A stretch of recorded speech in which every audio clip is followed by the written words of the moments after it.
जो बकरी जो असां जो मायूं घरन मां कढे छॾनि था त असां ताईं पुलिस न आहे घुराई मुंहिंजा मां हाणे ॾिस न जे कंप्लेन थी आहे त असां आया आहियूं जो आहे त डिटेल त कयो त कंप्लेन में आहे छा ये वठी था भॼो तव्हांखे पैसा ॾई छॾनि शादी मां तव्हां सां बि बस।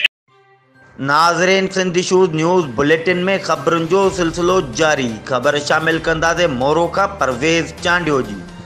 गुज़िरियल ॾींहुं ईद जे ॿिए ॾींहुं चांडिया बिरादरी जे ॿिनि धुरनि में ज़मीन जे पुराणे मामले तां झेड़ो थी पियो, जॾहिं त चांडिया बिरादरी जी हिकिड़ी धुर जंहिंमें कामरेड शफ़ीक चांडियो, मंज़ूर हुसैन चांडियो, मौलवी मोहम्मद यासीन चांडियो, ज़ाहिद हुसैन चांडियो, माजिद चांडियो, फ़कीर अहमद चांडियो ऐं ॿियनि चांडिया बिरादरी जे ॻोठाणनि मीडिया अॻियां एहतिजाजी मुज़ाहिरो कयो, जिथे अॻुवाणनि मीडिया अॻियां दाईंदे चयो त कुझु अरसो पहिरियां गवर्नमेंट तरफ़ां आबादगार स्कीम जो ऐलान कयो वियो हुयो, पर ज़मीन जे बदगुमनी वंड विर्छ जे हुजण जे करे उन ऐलान ते अमल न थी सघियो, जॾहिं त ॻोठ जे कुझु बासरनि जाली कूड़ा काग़ज़ ठाराए ॻोठ जे ईदगाह ऐं चौधारी घटनि ते कब्ज़ो करे वरितो आहे। एतिरो ई न पर ताज़ो ई उन्हनि बासरनि ॻोठ जे स्कूल ते कब्ज़ो करण जी बि कोशिश कई आहे, जंहिंजो केस मोरो सिविल कोर्ट में पिणु हलंदड़ आहे, जंहिंजे करे इल्ज़ाम हेठि आयल धुर मां नाले फयाज़ चांडियो, दीदार फौजी, मंटार सुल्तान, इम्तियाज़ अशरफ, आफ़ाक, रसूल बख्श, माशूक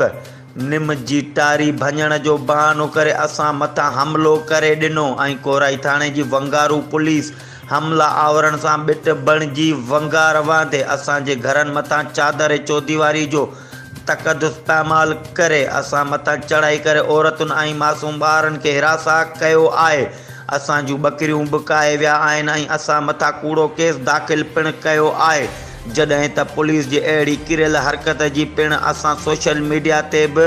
वीडियो वायरल कई आहे, जॾहिं त मथीं धुर जे एहतिजाज कंदड़नि आला अदालतुनि DIG शहीद बेनज़ीराबाद, SSP नौशरो फिरोज़, अब्दुल क़यूम पिताफ़ी ऐं ॿियनि वस वारनि इदारनि खे अपील कंदे चयो आहे त असां सां इंसाफ़ करे असांखे तहफ़्फ़ुज़ ॾिनो वञे, न त ॿी सूरत में एहतिजाज जो दाइरो वसी कयो वेंदो। ही हुयूं हिन वक़्त ताईं जूं अपडेट्स। वधीक ख़बरुनि ऐं अपडेट्स जे लाइ ॾिसंदा रहो सिंधी शूज़ न्यूज़ TV।